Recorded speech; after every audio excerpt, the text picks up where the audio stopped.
Tingkat kepercayaan konsumen terhadap pemerintah kembali membaik di bulan Oktober 2025. Menteri Keuangan Purbaya Yudi Sadewa menyebut kebijakan ekonomi yang diambil pemerintah dalam beberapa bulan terakhir berhasil membalikkan tren kepercayaan konsumen. Menteri Keuangan Purbaya Yudi Sadewa menyebut tingkat kepercayaan konsumen terhadap pemerintah kembali membaik di bulan Oktober 2025 setelah sempat menurun selama 3 bulan berturut-turut. Membaiknya tingkat kepercayaan konsumen tersebut berdasarkan hasil survei indeks kepercayaan konsumen kepada pemerintah yang dilakukan Lembaga Penjamin Simpanan untuk periode Oktober 2025. Menurut Purbaya, kebijakan ekonomi yang diambil pemerintah dalam beberapa bulan terakhir ini berhasil membalikkan tren kepercayaan konsumen. Indeks kepercayaan masyarakat ke pemerintah, kalau jatuh seperti ini keadaan buruk, kalau sana bagus. Ini kemarin waktu bulan September, Agustus September itu turun terus, Juli, Agustus September turun terus ke titik terendah sini. Inilah terjadi banyaknya demo. Tapi setelah kita lakukan kebijakan yang mungkin untuk bagian kalangan agak drastis, agak ceplas-ceplos, tapi ini berhasil mengembalikan sentimen masyarakat ke pemerintah. Berdasarkan data hasil survei yang dilakukan Lembaga Penjamin Simpanan, indeks kepercayaan konsumen kepada pemerintah meningkat ke level 113,3 pada Oktober 2025, naik dari 101,5 pada September 2025.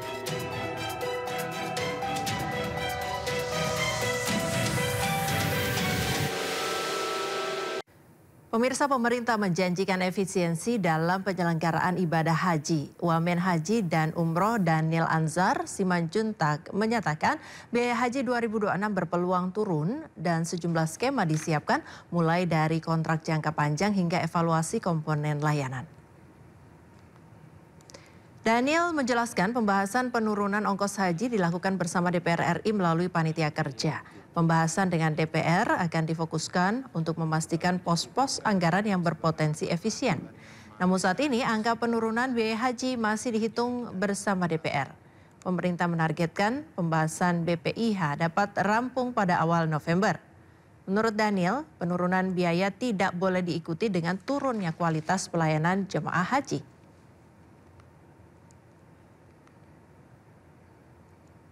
Pemerintah mengusulkan rata-rata BPIH per jamaah sebesar Rp88.409.365.45 dengan komposisi BPIH sebesar Rp54.924.000 atau setara dengan 62% dari nilai total.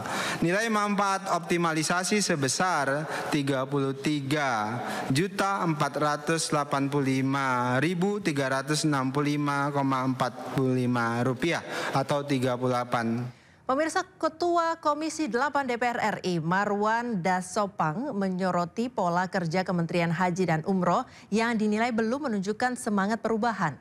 Marwan menilai cara penyajian dan pendekatan kementerian terkait penyelenggaraan ibadah haji masih sama seperti Direktorat Jenderal Penyelenggaraan Haji dan Umroh Kemenak. Marwan juga menyoroti belum jelasnya mekanisme verifikasi jemaah haji yang berhak berangkat. Selain itu, ia menyinggung seleksi penyediaan transportasi udara yang dinilai belum transparan. Marwan juga menilai penurunan biaya haji yang baru mencapai Rp1 juta belum cukup signifikan. Marwan berharap Kementerian Haji dan Umroh membuat gebrakan yang signifikan dalam penyelenggaraan haji. Dirinya menyoroti 2 masalah krusial yang dilakukan Ditjen PHU terkait dengan pelaksanaan haji 2025, yakni pelaksanaan haji yang amburadul dan dugaan adanya bancakan yang menyebabkan biaya haji menjadi mahal. Ia lantas meminta keseriusan Kementerian Haji menjawab 2 masalah krusial pada pelaksanaan haji 2026 mendatang. Kami melihat cara menyajikan ini nggak ada perubahan, masih tetap dengan Dirjen PHU cara menyajikannya. Polanya masih sama. Kami belum melihat semangat Kementerian Haji, belum. Kami nggak tahu itu menyelesaikan persoalan nusuk, kita nggak tahu. Sementara yang disebutkan di sini melaksanakan verifikasi jamaah berhak, kita nggak tahu nih yang mana yang diverifikasi, berdasarkan kuota daftar tunggu atau berdasarkan kuota besaran jumlah umat muslim per provinsi. Yang mana sekarang nih yang diverifikasi ini? Kemudian seleksi penyediaan transportasi udara dengan mengundang seluruh. Saya kira iya, tapi kami sebetulnya tidak ingin berbicara dengan penerbangan kalau sudah selesai harganya. Kalau Kementerian Haji sudah bisa negosiasi turun, ya kami tidak usah ikut.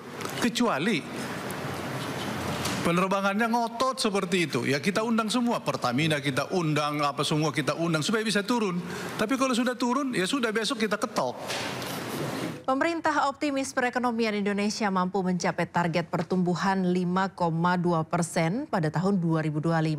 Pemerintah meyakini kinerja ekonomi nasional yang ditopang aktivitas domestik masih menunjukkan ketahanan yang kuat di tengah tekanan global. Pemerintah optimistis perekonomian Indonesia mampu mencapai target pertumbuhan 5,2% pada tahun 2025 sebagaimana tertuang dalam asumsi makro APBN 2025. Menurut Deputi Pengelolaan dan Pengembangan Usaha BUMN Kementerian Koordinator Bidang Perekonomian Ferry Irawan, kinerja ekonomi nasional hingga pertengahan tahun masih menunjukkan ketahanan yang kuat di tengah tekanan global. Hal tersebut tercermin dari pertumbuhan ekonomi kuartal 2 2025 sebesar 5,12% yang sebagian besar bersumber dari aktivitas domestik seperti konsumsi dan investasi. Struktur pertumbuhan yang didominasi oleh aktivitas domestik ini diakui menjadi bukti resiliensi ekonomi nasional sekaligus modal penting untuk menjaga momentum di sisa tahun berjalan. Dengan berbagai kebijakan yang kita lakukan, mudah-mudahan nanti di kuartal ketiga maupun nanti di kuartal keempat itu kita bisa berakselerasi sehingga target pertumbuhan di APBN 2025 itu bisa kita capai di 5,2%. Ferry menegaskan akselerasi pertumbuhan di semester 2 2025 menjadi fokus utama pemerintah agar target yang telah ditetapkan dalam APBN bisa terwujud. Menteri Keuangan Purbaya Yudi Sadewa akan menertibkan impor pakaian bekas ilegal sekaligus mengancam memasukkan importir nakal ke daftar hitam secara permanen.